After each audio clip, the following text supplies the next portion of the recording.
Les études dans un établissement d'enseignement supérieur américain peuvent être très coûteuses, ce qui dissuade certains étudiants étrangers. Mais il existe des moyens d'économiser de l'argent. Evelyn Levinson est responsable des admissions internationales à l'American University de Washington. Selon elle, les bourses d'études sont une option, mais elles ne sont pas à la portée de tout le monde. Il est possible que la décision d'attribuer une bourse ne soit prise que sur des critères académiques. Elle peut aussi prendre en compte la personnalité, l'esprit d'initiative et les résultats scolaires. Il peut s'agir de bourses octroyées dans un domaine d'études particulier ou pour des étudiants d'une origine ethnique spécifique. Le premier conseil que je donnerais à un étudiant serait de comprendre les critères de la bourse avant d'y postuler.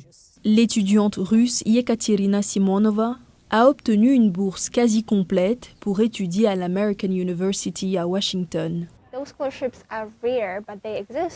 Ces bourses sont rares, mais elles existent. Je conseille donc aux étudiants étrangers de faire des recherches approfondies pour trouver les bourses qui leur conviennent le mieux. Yasemin Sayar, une étudiante turque, a également reçu une bourse pour étudier à l'American University. Je vous conseille vivement de faire des recherches avant de venir ici, car c'est un processus qui coûte cher. Evelyn Levinson précise que l'emplacement d'une école peut avoir une incidence sur le coût. Si une université se trouve dans une petite région rurale du centre des États-Unis, le coût de la vie y est sûrement 30% plus bas que dans une ville située sur les côtes. Par conséquent, lorsqu'un étudiant est préoccupé par ses finances, il ne s'agit pas seulement de tenir compte des frais de scolarité et des droits d'inscription, mais aussi des frais de logement, de nourriture, d'assurance, de transport et des livres. En gros, le coût de la vie. Elle ajoute que le fait de ne pas s'inscrire directement dans une université de 4 ans peut également contribuer à réduire les coûts. Commencer aux États-Unis dans un établissement moins coûteux,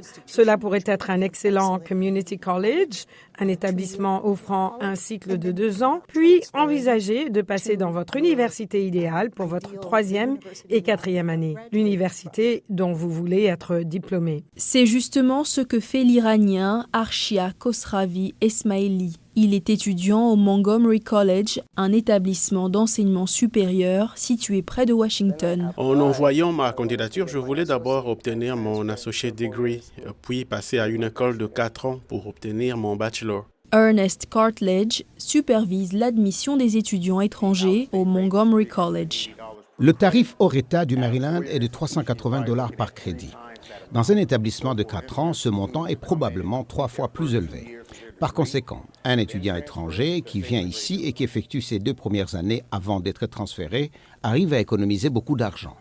D'autres conseils pour économiser de l'argent consistent à suivre des cours dans votre pays d'origine, puis à venir aux États-Unis et à préférer les universités publiques aux universités privées.